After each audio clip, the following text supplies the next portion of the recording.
أعوذ بالله من الشيطان الرجيم بسم الله الرحمن الرحيم وإن كنتم في ريب مما نزلنا على عبدنا فأتوا بسورة من مثله وادعوا شهداءكم من دون الله إن كنتم صادقين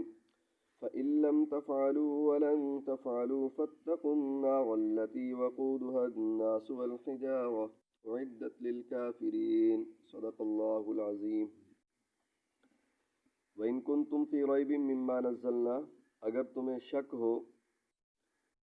اس چیز میں جس کو ہم نے نازل کیا اپنے بندے پر، فَأْتُوا بِسُورَةٍ مِّن مِّثْلِهِ،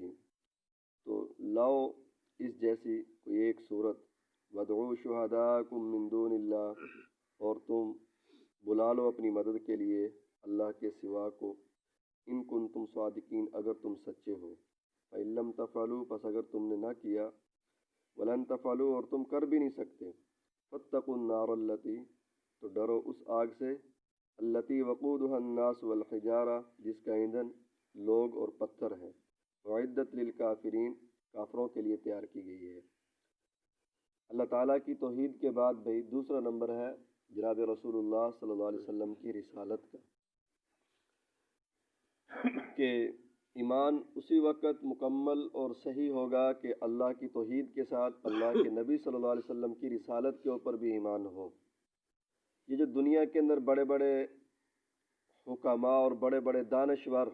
اور بڑے بڑے عقل مند لوگ گمراہ ہوئے ہیں، وہ صرف اس وجہ سے ہوئے ہیں، وہ کہتے ہیں کہ ہمیں کسی کی اطاعت اور اتباع کی ضرورت نہیں ہے، ہم عقل مند آدمی ہیں، ہم جو ہماری عقل کے اندر آئے گا ہم بس وہی کریں گے، ہمیں کسی کی اطاعت اور اتباع کی ضرورت نہیں ہے۔ اس وجہ سے وہ گمراہ ہو گئے ہیں۔ حالانکہ اللہ کے نبی صلی اللہ علیہ وسلم کی اطاعت اور اتباع ضروری ہے، اگر اللہ اتنی ضروری ہے کہ اگر اللہ کے نبی کی اتباع اور اطاعت کریں گے تو گمراہی سے بچیں گے، اگر اللہ کے نبی کی اطاعت یعنی رسالت کے اوپر ایمان نہیں لائیں گے تو پھر گمراہی سے بچ بھی نہیں سکتے، ضرور گمراہ ہوں گے۔ تو اللہ تعالیٰ نے یہاں حضور نبی کریم صلی اللہ علیہ وسلم کی رسالت کو بھی اور ساتھ ساتھ قرآن کی حقانیت کو بھی بیان کیا ہے، کیونکہ قرآن کی حقانیت ہی حضور کی نبوت اور رسالت کی دلیل ہے جی، کہ فرمایا کہ اگر تمہیں اس کے بارے میں شک ہے جو ہم نے نازل کیا اپنے بندے پر، تو یہاں ایک بات یاد رکھیں کہ قرآن پاک کے بارے میں اللہ تعالیٰ نے 3 مرتبہ چیلنج کیے ہیں۔ پہلے ایک فرمایا ہے کہ تم اس جیسی کتاب لے کر آؤ، جب نہیں لا سکتے پھر فرمایا کہ فَأْتُوا بِعَشْرِ سُوَرٍ مِّثْلِهِ، کوئی اس جیسی کوئی 10 صورتیں لے کر آ جاؤ، 10 صورتیں بھی نہیں لے کر آئے تو پھر قرآن نے کہا کہ فَأْتُوا بِسُورَةٍ مِّن مِّثْلِهِ، کہ اس جیسی کوئی ایک صورت لے کر آ جاؤ، چھوٹی سی صورت، 3 صورتیں سب سے چھوٹی ہیں، سورۃ الکوثر، سورۃ العصر اور اسی طرح سورۃ النصر، 3 آیات پر مشتمل ہے، یہ تینوں صورتیں 3 آیات پر، کہ اتنی چھوٹی یعنی لائن 1.5 لائن کی کوئی عبارت جو ہے وہ تم لے کر دکھاؤ، لے کر آؤ، تو اس کا بھی کوئی چیلنج آج تک نہ کسی نے قبول کیا ہے اور نہ ہی قیامت تک قبول کر سکتے ہیں۔ تو اب یہ ہے کس چیز کے بارے میں چیلنج بھی تم اس جیسا قرآن، اس جیسے جو ہے وہ کلام نہیں لے کر آ سکتے؟ ایک قول تو یہ ہے کہ قرآن پاک کے اندر فصاحت و بلاغت اتنی ہے، یعنی یہ مضمون اتنا پیارا ہے کہ اس جیسا مضمون تم نہیں بنا سکتے کوئی بھی، ٹھیک ہے نا جی۔ اور دوسرا یہ ہے کہ اس کا چیلنج ہر چیز کے بارے میں ہے کہ تم قرآن جیسا نظام لا کر دکھاؤ، تم قرآن جیسا عدل و انصاف والے احکام لا کر دکھاؤ،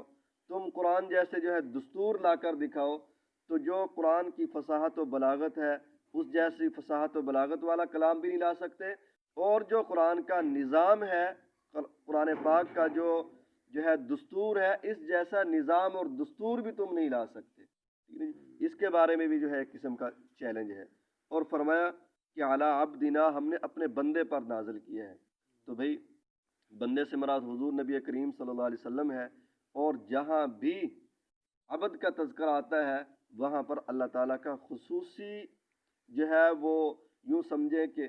خصوصی تعریف اور خصوصی صفت شامل ہوتی ہے، ٹھیک ہے نا جی۔ مثال یہاں قرآن پاک کا نزول ہے، یہاں پر عبدنا بندے کا تذکرہ فرمایا ہے، حضور علیہ الصلوۃ والسلام نے جو معراج کی ہے اس معراج کے اندر بھی فرمایا کہ من المسجد الحرام الی المسجد الاقصی بعبدہ کہ اپنے بندے کو اللہ تعالیٰ مسجد حرام سے مسجد اقصی تک لے گئے ہیں، تو وہاں پر بھی بعبدہ. اسی طرح وہی فوحا الی عبدہ ما اوحا. اسی طرح میری اور آپ کی نماز مکمل نہیں ہوتی جب تک ہم واشہد ان محمدً عبدہ ورسولہ نہیں کہہ دیتے. ٹھیک ہے نا جی. تو بتایا ہے کہ حضور علیہ الصلوۃ والسلام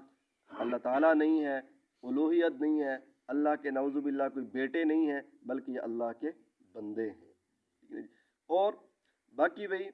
اللہ تعالیٰ نے حضور علیہ الصلوۃ والسلام کو بے شمار معجزات عطا فرمائے ہیں. علماء نے لکھا کہ 3000 معجزات تھے حضور علیہ الصلوۃ والسلام کے.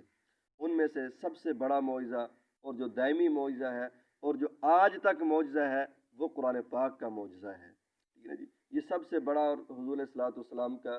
اس وقت بھی جو معجزہ ہے کہ آج بھی اتنی ترقی کے باوجود قرآن پاک کی جو ہے کوئی ایک سورت کی مثل بھی نہیں لا سکا. امام شافعی رحمۃ اللہ علیہ فرماتے ہیں کہ انسانوں کی ہدایت کے لیے تو صرف ایک والعصر ان الانسان لفی خسر الا الذین آمنوا وعملوا الصالحات وتواصوا بالحق وتواصوا بالصبر، یہ ایک سورت ہی انسانوں کی ہدایت کے لیے کافی ہے. اگر اللہ تعالیٰ کوئی بھی سورت نازل نہ کرتے، صرف یہی ایک سورت نازل کر دیتے، تو اس کے اندر بھی ساری ہدایت موجود ہے. اتنا قرآن پاک کے اندر اعجاز اور اتنا. آگے فرمایا کہ وَادْعُوا شُهَدَاءَكُم مِّن دُونِ اللَّهِ إِن كُنتُمْ صَادِقِينَ. اللہ کے علاوہ جتنے جنات ہیں، انسان ہیں، فرشتے ہیں، جن کو تم اکٹھا کر کے ایک صورت بنانا جو ہے وہ لانا چاہو لے آؤ. کوئی بھی ایک صورت جیسی جو ہے وہ صورت کوئی بنا نہیں سکتا. چاہے ساری دنیا کے انسان جن فرشتے اکٹھے ہو جائیں، قرآن پاک جیسی کوئی ایک صورت بھی نہیں لا سکتا. اور فرمایا کہ آگے چونکہ اللہ تعالیٰ نے بندوں کو پیدا کیا ہے، بندوں کی صلاحیت کا اللہ تعالیٰ کو پتہ ہے، اس لیے خود یہ اعلان کیا کہ فَإِن لَّمْ تَفْعَلُوا، اگر تم نہ کر سکے، وَلَن تَفْعَلُوا، اور تم کر بھی نہیں سکتے کہ اس جیسی کوئی صورت لے آؤ، یہ ہو ہی نہیں سکتا، تو پھر یاد رکھو فَاتَّقُوا النَّارَ الَّتِي، اس آگ سے ڈرو جس کا ایندھن یعنی جس کا جو ہے وہ بھڑکانے کے لیے بطور جو ہے وہ جیسے لکڑیوں کے استعمال ہوتا ہے یا بطور گیس کے جیسے استعمال ہوتا ہے، تو یہ بطور ایندھن کے انسان اور پتھر ہوں گے. انسان مشرک کافر، ٹھیک ہے نا جی، بے ایمان، اور پتھر اس آگ کو بھڑکانے کے لیے ہوں گے، اس آگ کو گرم کرنے کے لیے ہوں گے. یا پتھروں سے مراد وہ پتھر ہے جو بت بنائے جاتے ہیں اور اس کی پوجا کی جاتی ہے. فرمایا کہ اعدت للکافرین، یہ آگ کافروں کے لیے تیار کی گئی ہے. تو اس لیے میرے بھائیوں، قرآن پاک کی حقانیت کے اوپر ایمان رکھنا، قرآن پاک کے احکام کے اوپر ایمان رکھنا، یہ ہمارے لیے ضروری ہے. یہ نظریہ اور ذہن ہونا چاہیے کہ جو بات قرآن پاک کر دے وہ بات کبھی جھوٹی نہیں ہو سکتی، وہ بات سچی ہے، اور ہمیں اسی بات کے ماننے کے اندر ہمارا فائدہ ہے جو قرآن پاک کے اندر آ جائے. ٹھیک ہے نا جی. جس بات سے قرآن پاک نے منع کیا ہے اس سے ہم رک جائیں، اس کے اندر ہمارا نفع ہے. اگر ہم جس کو کرنے کا حکم دیا اس کو چھوڑیں اور جس کو سے رکنے کا حکم دیا ہے اس کو ہم کرنا شروع کر دیں، تو ہم خسارے کے اندر ہوں گے، گھاٹے کے اندر ہوں گے. تو اس خسارے اور گھاٹے سے بچنا ہے بھائی. اللہ تعالیٰ سے دعا ہے کہ اللہ تعالیٰ ہمیں اس پہ عمل کی توفیق نصیب فرمائے.